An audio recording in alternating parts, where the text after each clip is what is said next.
Bonjour à tous, j'espère Bonjour. que vous allez bien. On est ravis de vous accueillir sur ce premier webinaire qu'on fait entre Carmen et Steerfox sur le sujet du coup de la compétitivité des e-commerçants en 2023. Comme vous le savez, 2022 n'était pas forcément une année évidente pour tout le monde et notamment sur le secteur du e-commerce. Mais on est là pour vous donner des tips, des conseils sur comment aborder cette année 2023 de la façon la plus sereine possible. Et donc, l'idée étant de vous partager ce que peut vous apporter typiquement la solution Steerfox ou la solution Carmen pour le financement. Je laisse Maë se présenter. Je me présenterai après et on va débuter tout de suite. Petit point à noter, c'est que vous avez un chat, où il y a une section de chat où vous pouvez poser vos questions. Vous pouvez aussi nous dire bonjour comme vous le faites.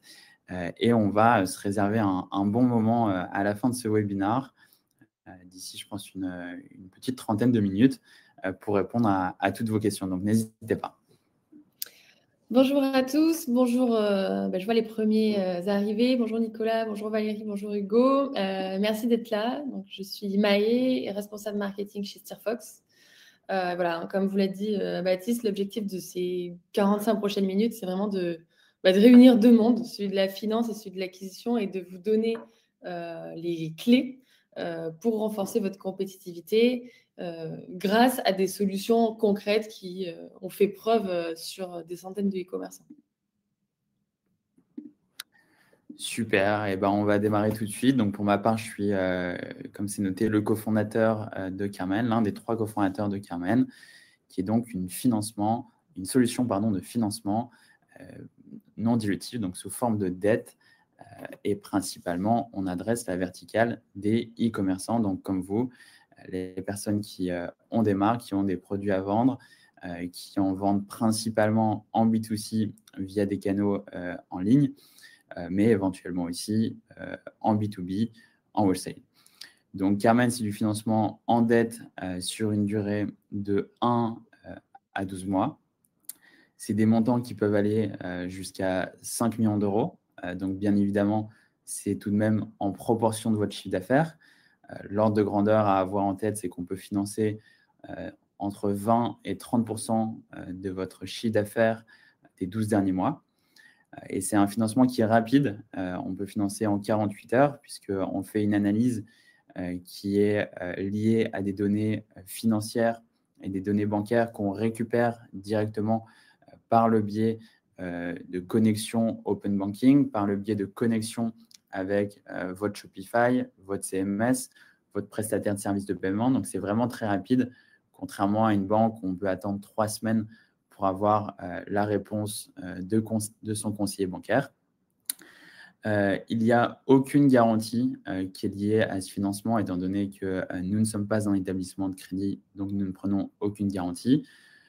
C'est un financement en dette, comme je l'ai dit, donc il n'y a pas de dilution. On ne prend pas de part au capital de l'entreprise. Et l'idée, c'est que c'est un financement qui n'est pas one shot, mais on peut financer en plusieurs tranches, des tranches de financement successives qui se chevauchent avec la possibilité d'entamer des nouveaux financements tous les mois.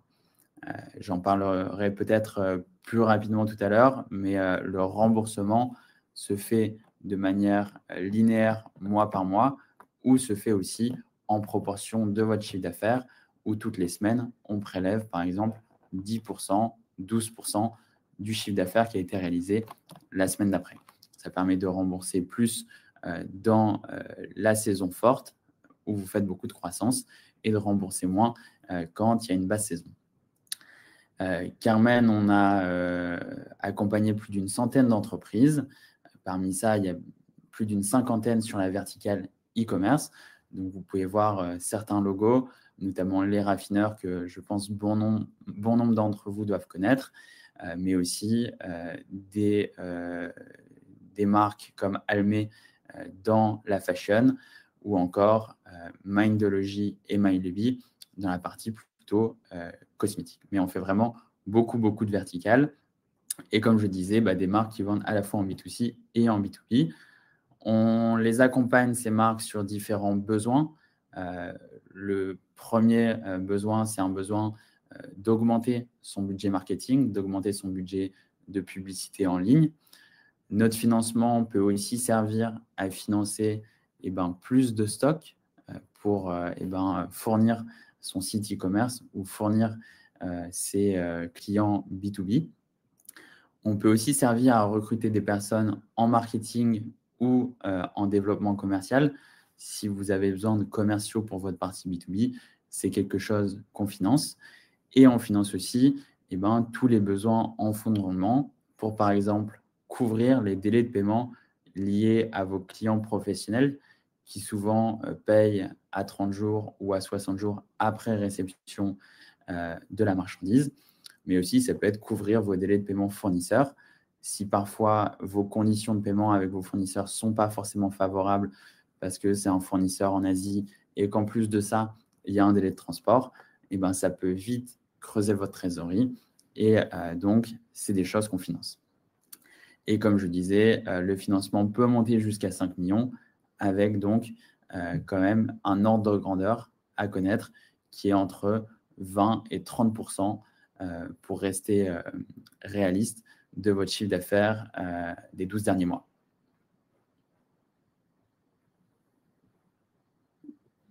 Merci Baptiste.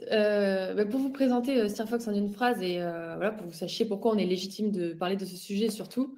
En fait, Steerfox, c'est une solution qui permet aux e-commerçants de savoir quel produit vendre, sur quel levier et à quel moment. Donc nous, tous nos clients sont e-commerçants et en fait, on est né en 2014 d'un constat simple qu'aucune solution adaptée ne répondait vraiment à la gestion de l'acquisition en ligne et à l'optimisation du catalogue produit. Et ce qu'on voit globalement autour de nous, c'est que 60% du budget dédié à l'acquisition des e-commerçants est investi à perdre sur des produits, des leviers ou des formats qui ne sont pas rentables. Donc, notre mission, c'est de faciliter l'acquisition des PME du e-commerce pour leur permettre vraiment de croître de manière rentable et durable sur 10 leviers d'acquisition payante. Et pour cela, on a créé une plateforme issue de 6 années de recherche et développement. Et c'est à date la seule plateforme dédiée à l'acquisition de trafic payant par votre catalogue produit. Aujourd'hui, vous allez voir sur la slide suivante, donc on accompagne plus de 150 e-commerçants, que ce soit des retailers, des pure players, qui ont globalement un catalogue de plus de 2000 produits. Évidemment, plus il y a de produits, plus nos algorithmes vont être performants parce que plus il y a de données à agréger. Globalement, nos clients dépensent entre 5 10 cas par mois, c'est plutôt une moyenne. Il y en a plein qui sont au-dessus de ça. Et en tout cas, le point commun entre toutes ces entreprises, c'est vraiment leur ambition de croissance. Et je le répète, notre objectif, c'est vraiment d'accompagner des PME dans leur croissance, dans le développement et de faire de leur catalogue produit une force.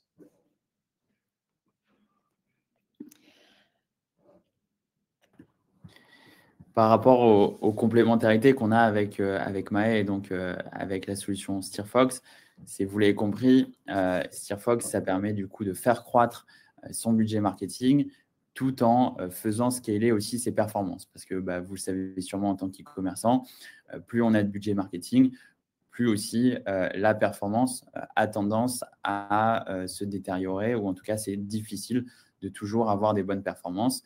Et c'est ce que arrive à faire Steerfox en utilisant leurs outils sur votre catalogue de produits pour améliorer la conversion, mais aussi pour optimiser vos campagnes publicitaires et maintenir un niveau de ROAS très satisfaisant.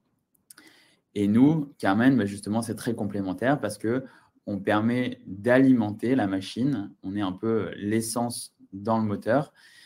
Et on permet justement pour vous d'avoir un budget marketing plus conséquent pour avoir du coup une acquisition client plus importante.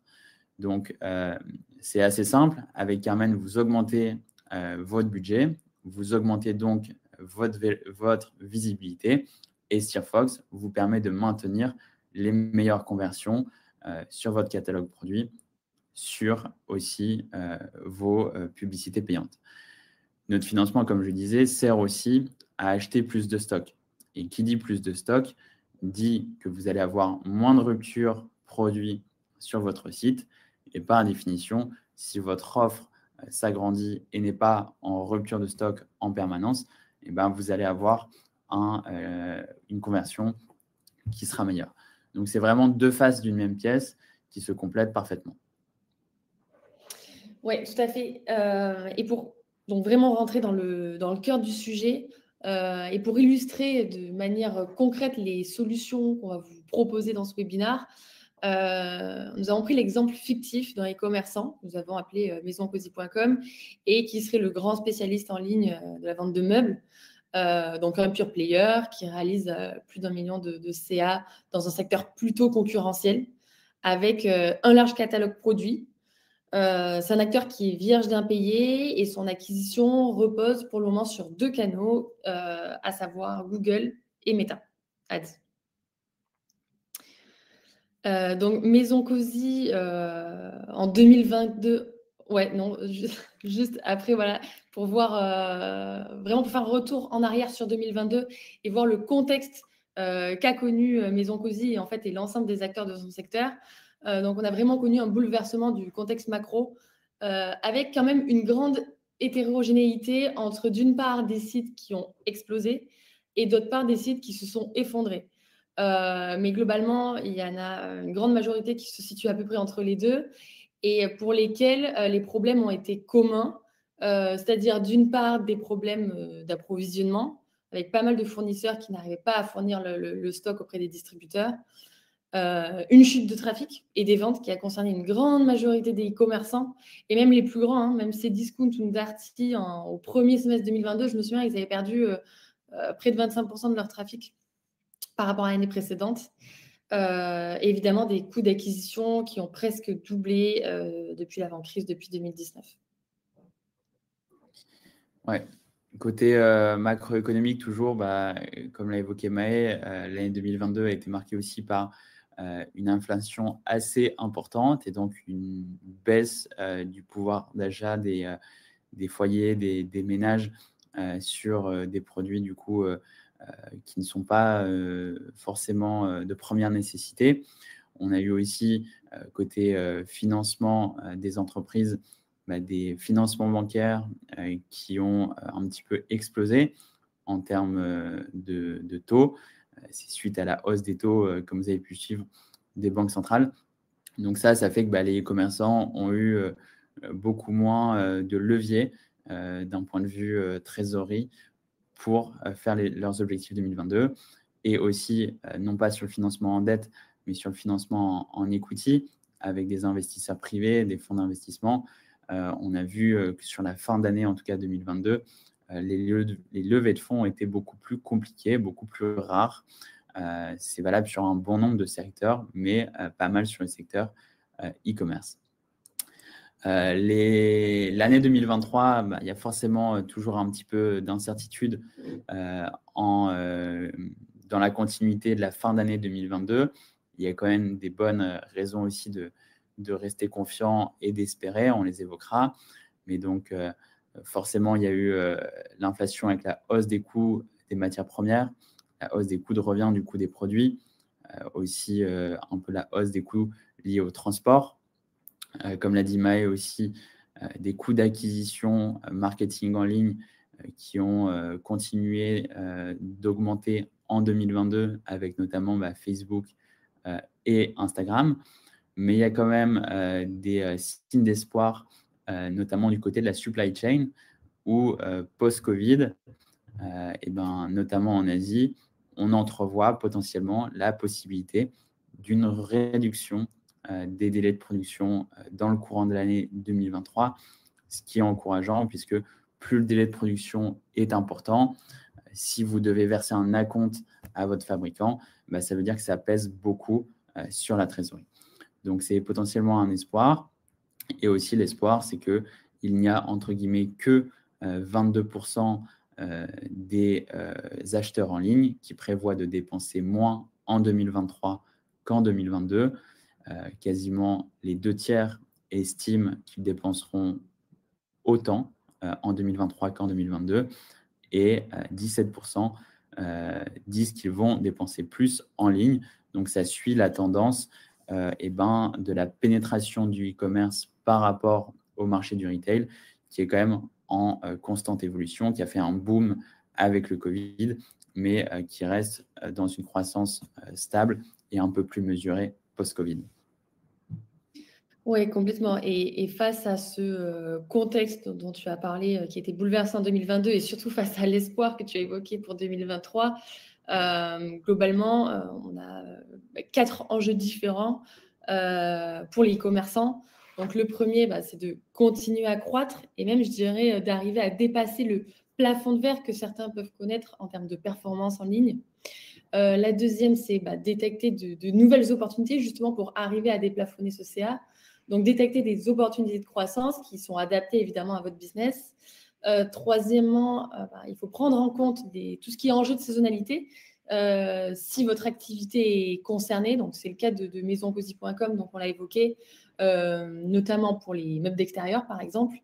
Et quatrième, évidemment, sans impacter la trésorerie, arriver à combiner tous ces enjeux-là sans impacter sa trésorerie, sans diluer son capital. Autrement dit, chercher à réduire le risque prix pour permettre aux e-commerçants de sortir la tête de l'eau. Donc, la solution numéro 1, c'est de faire financer ces campagnes d'acquisition afin d'augmenter son budget SEA et SMA aussi, voire retail média, sans risque financier. Globalement, si demain, vous êtes e-commerçant et vous souhaitez investir plus et donc augmenter vos budgets, vous allez passer par 2 phases. La première phase, c'est une phase de baisse de leur rentabilité, donc en bas de la courbe, qui peut prendre de 2 à 6 mois et par laquelle vous allez forcément passer le temps que vos campagnes soient effectives, optimisées, que le bon produit matche avec la bonne audience au bon moment. Et enfin, en fin de courbe, la phase finale, au bout donc, de 6 mois, à partir de laquelle vous allez voir vos résultats augmenter et en termes de volume de vente et en termes de rentabilité. Mais ce qui est difficile, c'est de passer ce creux-là. Donc, l'enjeu est double pour passer cette période critique. Premier enjeu, ça va être de diminuer la durée du creux. Et deuxième enjeu, de diminuer l'impact du ROI sur ce creux-là. Voilà. De la même manière, pour augmenter son budget marketing sans risque financier, donc en maintenant des performances correctes, l'idée, vous l'avez compris, c'est de maximiser chaque euro investi dans des campagnes d'acquisition. Si vous prenez du financement Carmen, mais que de l'autre côté, en fait, vos ads, vos pubs convertissent mal, ou pire encore, que votre site, votre catalogue produit convertit mal, c'est dommage parce que du coup, vous jetez entre guillemets de l'argent par les fenêtres. Et dans un contexte 2023 où l'environnement n'est pas forcément le plus sain, vous ne pouvez pas vous permettre de ne pas avoir un ROI suffisant sur chaque euro qui est investi. Et l'idée, du coup, ça va être de préserver votre trésorerie en étalant le plus possible les paiements de vos campagnes publicitaires, mais aussi en étalant le plus possible des variations de trésorerie importantes. Par exemple, quand vous payez vos fournisseurs en avance ou à réception de vos produits. En fait, si on reprend l'exemple de maisoncosi.com, le financement de ces campagnes marketing va lui permettre d'allouer plus de budget pour, d'une part, recruter un prestataire pour rendre son acquisition plus rentable, et de deux parts, deuxièmement, c'est d'ouvrir son acquisition à de nouveaux leviers qu'il n'a pas encore activés. Voilà, ça va être les 2 piliers pour aller déplafonner son CA. Et là, par exemple, ça pourrait typiquement être, par exemple, Mano Mano pour ce secteur-là. Enfin, autre solution, donc on a parlé du financement.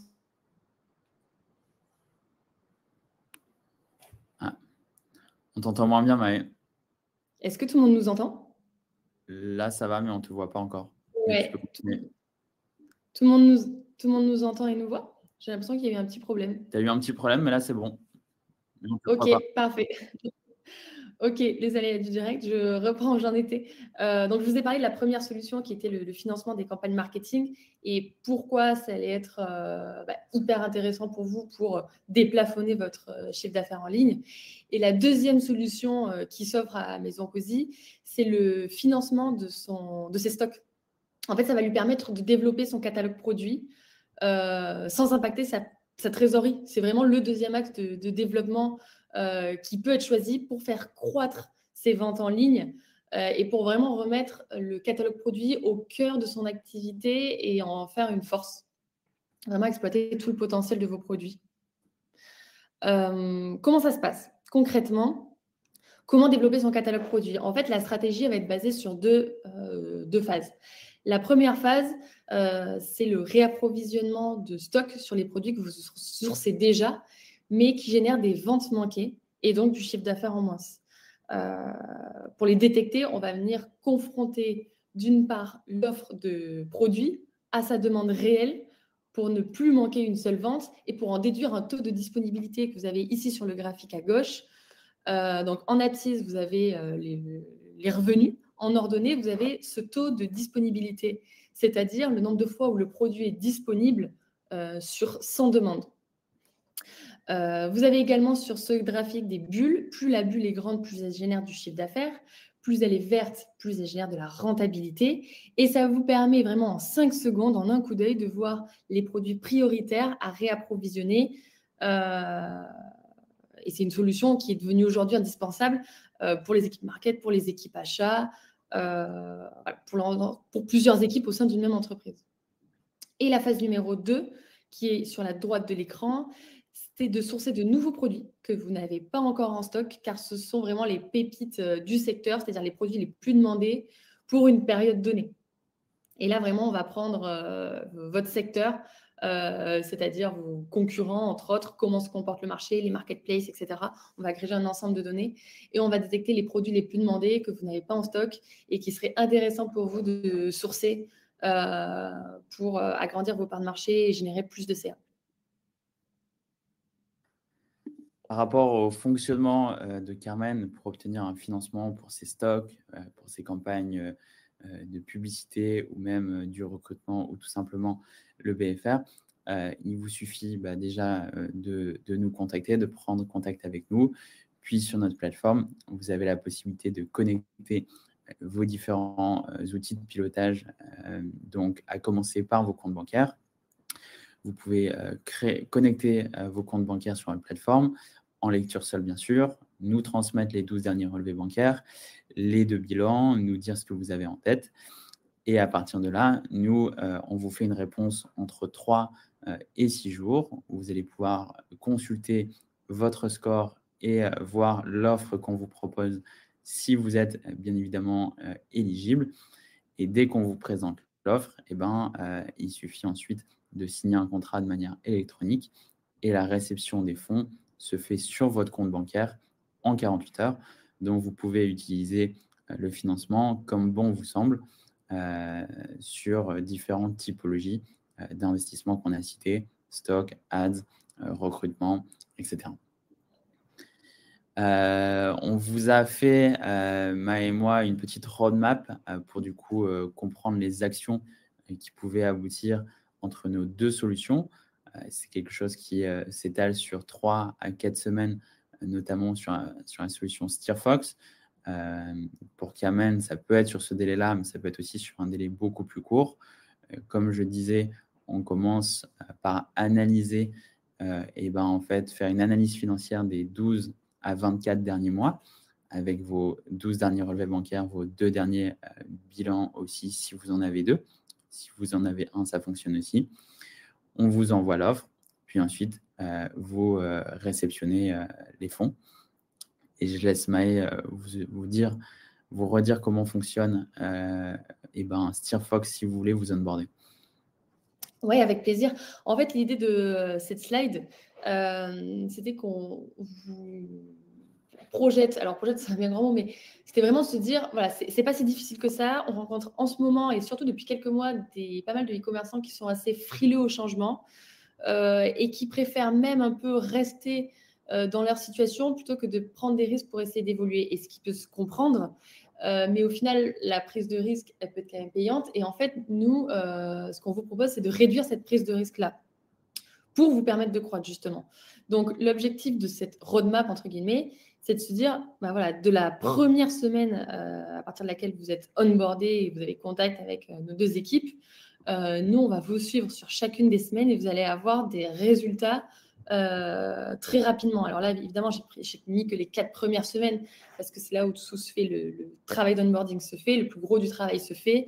C'est là où, du côté SteerFox, on va restructurer les campagnes existantes parce que le but, c'est pas que ça soit pas le jour et la nuit entre vos campagnes, mais qu'il y ait vraiment une phase progressive pour que vos résultats suivent et soient cohérents et pour pas perdre la rentabilité que vous aviez déjà avec vos anciennes campagnes. Mais voilà, le processus est progressif, c'est sécurisé.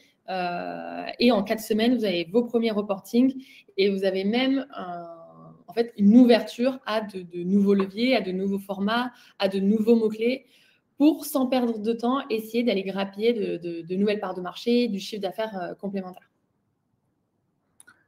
Super. Je fais un petit rappel pour les questions. On va, dans quelques petites minutes, aborder la phase des questions-réponses. Certains d'entre vous en ont déjà posé dans le chat. Avant ça, on voulait aussi vous présenter potentiellement une offre complémentaire entre Carmen et SteerFox. Donc, pour les clients de SteerFox, vous pouvez bénéficier d'un financement Carmen avec une réduction de 10% sur la commission. Pour rappel, donc, nous, on fonctionne avec une commission sur les montants octroyés qui varie entre 2,5% et 8,5% en fonction du délai de remboursement. Le délai de remboursement qui se fait donc entre 2 et 12 mois pour être très large. Et donc, si vous êtes déjà accompagné par SteerFox, on vous fait une réduction de 10% sur ce coût-là. On vous a également préparé une offre inverse que je laisse Maë présenter. Oui, bien sûr. En fait, si vous êtes client chez Carmen et que vous décidez, on serait ravis de vous accueillir. Nous, ce qu'on vous propose, c'est d'offrir le CSS pendant 6 mois. En fait, pour faire simple, entre guillemets, le CSS, ça peut vous apporter jusqu'à 20%, de gagner 20% sur vos CPC depuis que Google a ouvert à la concurrence. C'est l'offre qu'on a décidé de vous faire et qui est plutôt appréciée chez les e-commerçants qu'on recrute. Super. Et on vous a fait aussi une slide pour nos contacts. N'hésitez pas à prendre nos coordonnées, nos mails. C'est tout simplement baptiste@carmen.io de mon côté et donc mae@steerfox.com du côté de SteerFox. On va commencer cette petite rubrique de questions-réponses. Il y en a quelques-unes dans le chat. Je vais afficher les premières. Pour débuter, il y a Chloé qui demande est-ce qu'on peut utiliser le financement Carmen comme on le souhaite ou est-ce qu'on a un droit de regard? La question est que non, nous n'avons pas de droit de regard. Donc, le financement Carmen est directement octroyé sur le compte bancaire des clients qu'on décide d'accompagner. Bien évidemment, le client nous dit en amont ce qu'il pense faire du financement. Mais une fois que le financement est octroyé sur son compte bancaire principal, libre à lui de financer ce qu'il veut dans la proportion qu'il veut. Il peut financer 100% du stock ou une petite partie en stock, une petite partie en ads, en marketing. Il peut décider aussi de faire du recrutement. Donc, vraiment, il est autonome là-dessus. La question d'après, je crois, est pour toi, Maë. Oui. Et tout à l'heure, vous avez évoqué la possibilité de développer son catalogue produit comme levier de croissance. Qu'est-ce que vous pouvez apporter en ce sens?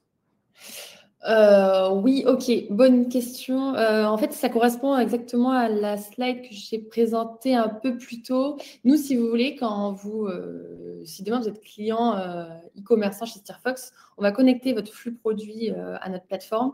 On va connecter votre compte Google Ads, votre compte Google Analytics, votre Google Merchant Center, etc. Pour récupérer vraiment l'historique de vos campagnes et de vos performances. Et en fait, ce qui va nous permettre de scorer chacun de vos produits par rapport au levier que vous voulez activer. Google, Bing, Meta, Amazon, etc. Ce scoring va permettre de prioriser les actions sur votre catalogue produit existant.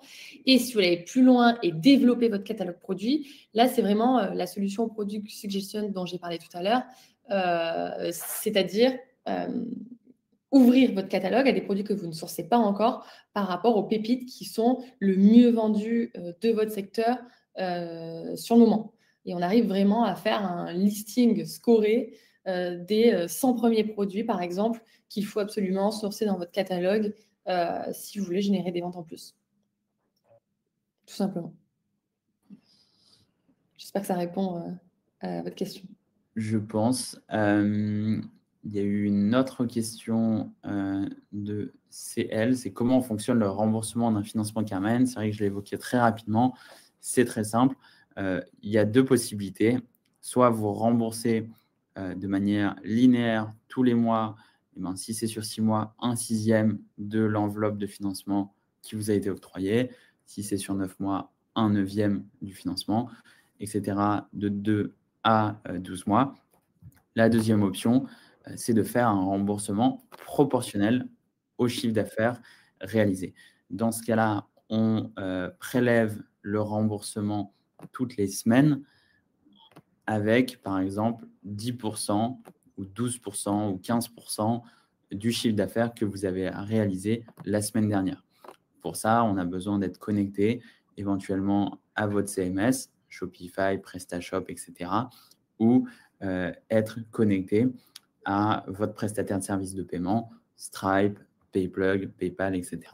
Parce que c'est sur ça qu'on va baser du coup nos remboursements. Je passe aussi, non, ça on l'a déjà répondu. Est-ce qu'il est possible d'avoir recours à plusieurs financements l'un après l'autre? Oui, c'est le cas. Déjà, le financement Carmen est un financement qui est complémentaire au financement bancaire, mais l'idée, c'est bien évidemment de vous accompagner sur la durée. Donc, même si chaque tranche de financement est à rembourser sur une période de 12 mois maximum, vous avez la possibilité, dès que vous avez commencé à rembourser 2, 3, 4 échéances d'un premier financement, et ben, vous avez la possibilité de reprendre un deuxième financement Carmen pour faire en sorte que ce soit une vraie ligne de dette qui reste constante ou qui augmente au fur et à mesure que votre chiffre d'affaires augmente. Voilà pour la deuxième question d'Hugo. Et je crois qu'on a une autre question pour toi, Maë. C'est si on s'ouvre à un nouveau levier comme le retail média, est-ce qu'on peut débuter avec la même stratégie déjà activée avec Google, par exemple, puis l'affiner petit à petit? Alors, si demain vous décidez d'ouvrir votre acquisition au retail média, évidemment, il va y avoir, enfin, nous en tout cas, notre méthode est la suivante. Il va y avoir plusieurs phases pour que ce soit progressif, comme je disais tout à l'heure. La première phase, ça va être de détecter les top produits qui se vendent le plus et qui sont les plus rentables pour vous sur les autres leviers pour essayer d'aller les pousser sur les nouveaux leviers. On part du principe que voilà, c'est la première phase la moins risquée. Et ensuite, petit à petit, il va falloir affiner parce qu'évidemment, tous les produits ne se vendent pas au même endroit. Les mêmes produits ne se vendent pas au même endroit. Donc, il va falloir vraiment affiner votre matching, bon produit, bonne cible et bon levier.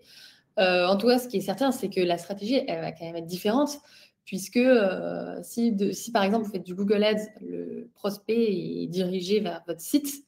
Or, sur le retail média, sur Amazon, par exemple, si le client achète un produit chez vous, enfin sur Amazon, mais qui vient de chez vous, en fait, la fidélité, elle ne va pas se faire sur votre site.